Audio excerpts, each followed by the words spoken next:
Bizdan ko'pchilik qardosh Qozog'iston haqida video tayyorlashimizni so'rashdi. Qozog'iston hududi juda ulkan. 2.724.902 kvadrat kilometr. Bu hududiy jihatdan dunyoda 9-o'rin.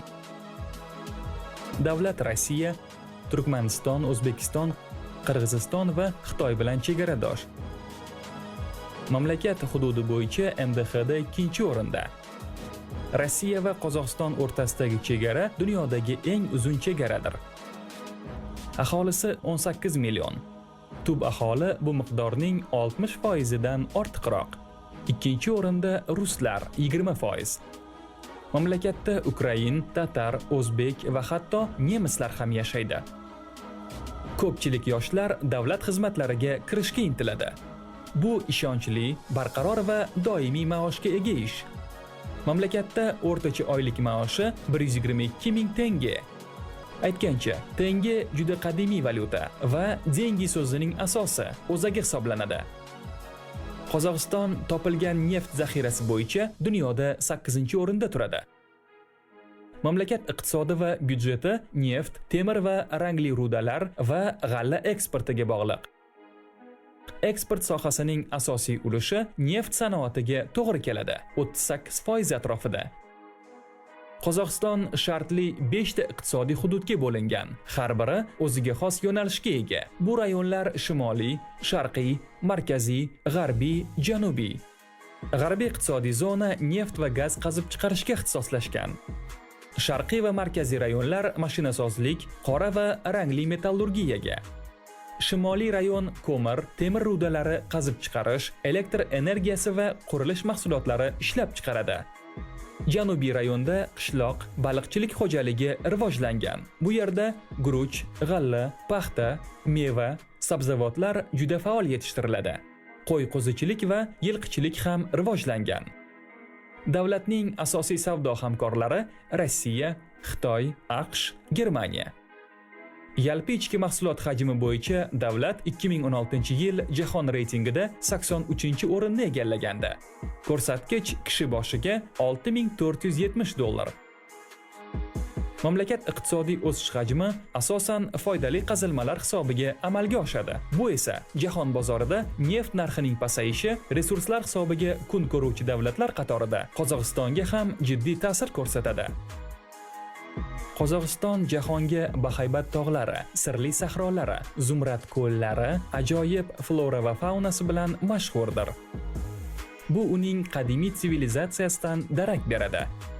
Bu yerda ko'chmanchi qabilalar yashagan. Aynan shu yerda Buyuk Ipak yo'lining katta qismi joylashgan. Davlat okeanlardan uzoq. Shu sabab shimolda iqlim qahrli, janubda esa yumshoq va issiq. Shimolda yanvar oyida o'rtacha harorat -18, janubda -3. Iyulda o'rtacha harorat shimolda +19, janubda +29. Qozog'iston yangi tarixidagi eng muhim voqea 1991-yil 16-dekabrda yuz bergan. Respublika mustaqil demokratik davlatga aylandi.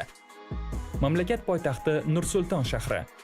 1992-yili shahar nomi Oqmolaga o'zgardi. 98-yildan Ostona, 2019-yildan esa Nur-Sulton deb ataladi.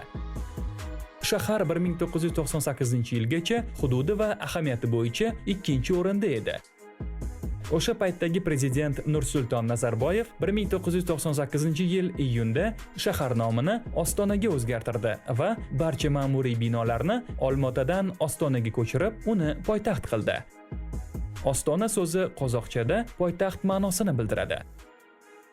Shahar juda tezlikda rivojlanib, ajoyib me'moriy yechimga ega binolarga boy megapolisga aylandi. Ularda sharqona va yevropacha uslub mujassam. Bu ertak shaharni qurish uchun Nazarboyev butun dunyodan arxitektorlarni taklif qildi. Ostona juda keskin iqlimga ega. Shaharda qayd etilgan eng yuqori harorat +42 daraja, eng past harorat esa -51 daraja. Qozog'istonda 8,5 mingga yaqin katta-kichik daryolar mavjud. Irtish, Tabol, Ishin, Ural, Ili, Sirdaryo kabi daryolar. Shuningdek, mamlakatda turli hajmdagi 48 mingta ko'l havzalari bor. Ulardan eng yiriklari Balxash, Zaysan, Tengiz, Olako'l. Eng go'zal shaharlardan biri Olmaota. U sayyohlarni original arxitektura ansambllari va ajoyib Olmaota qo'riqxonasi bilan o'ziga jalb qiladi. Qozoqlar juda mehmondo'st xalq ekanini butun jahon biladi. Ularning uyiga hech bir taklifsiz borish mumkin va uy egasi bundan faqat xursand bo'ladi. Qozoq xalqining o'ziga xos jihatlari sabr, tinchliksevarlik, kattalarga hurmat va albatta ajoyib yumor hissi. Bu fazilatlar ularga bolaligidan singdiriladi. Shu sabab bu yerda millatchilik va dinlar aro ziddiyatlar yo'q. Qozog'istonda turfa xil millat vakillari yashaydi. Qozog'istonning qiziqarli jihatlari ko'p va xalq o'z mamlakati bilan faxrlansa arziydi. Masalan, butun dunyoga mashhur Boyqo'ng'ir kosmodromi. Aynan shu yerdan 1961-yil 12-aprelda ilk bor kosmosga inson Yuri Gagarin uchirilgan. Dunyodagi eng baland yaxmalak Medeu dengiz sathidan 1691 metr balandlikda joylashgan. U tog' suvidan quyiladi va u xuddi chang'iga kuch beradi. Bu yerda 200 ta jahon rekordi o'rnatilgan. Balxash ko'li dunyodagi eng yirik ko'llardan biri. Buning ustiga u yarim sho'r, yarim chuchuk holatda. Olimlar hanuzgacha bu tabiat sirini izohlay olishmagan. Qozog'iston MDH davlatlari ichida xayriya ishlari bo'yicha yetakchilardan. Sharin chotqoli Olmaotadan 195 kilometr uzoqlikda joylashgan. U shu nomdagi daryo bo'ylab 154 kilometrga cho'zilgan. Uni go'zalligi va o'ziga xosligi bo'yicha AQShdagi Colorado Grand Canyoniga o'xshatishadi. Nur-Sultan opera va balet teatri dunyodagi eng yaxshi teatrlardan biri. Velosport mashhurligi bo'yicha mamlakatda 3-o'rinda turadi. Davlat veloharakatni faol rivojlantirib, uni qo'llab-quvvatlaydi. Velomarafonlar o'tkaziladi. Velosipedlar uchun yo'lakchalar va parkinglar qurilyapti. Nur-Sultan, Olmaotada velosharing tizimi qo'llaniladi. Maxsus kartochka yordamida stansiyalardan velosipedni ijaraga olish mumkin. Ilk yarim soat tekin. Demak, stansiyadan stansiyagacha bemalol yetib olib, mutlaqo bepul foydalanish mumkin. Qozoq oshxonasining eng mashhur taomi beshbarmoq. Uning bunday nom olishiga sabab ko'chmanchilar uni qo'lda yeyishgan. Uni turli xil go'shtdan tayyorlashadi. Mol, qo'y yoki ot go'shtidan. Taom asosan go'sht, xamir va piyozdan iborat. Qozog'iston shunchaki ulkan hudud emas, balki boy tarix va qadriyatlarga ega o'lka. Sharqona kolorit va zamonaviy megapolislar. Maftunkor qozoq qizlari. Ertaknamo tabiat. Mehmondo'st xalq. Bularning barchasi betakror Qozog'iston. Birgina videoda Qozog'istondek ulkan davlat haqida to'liq hikoya qilishning iloji yo'q.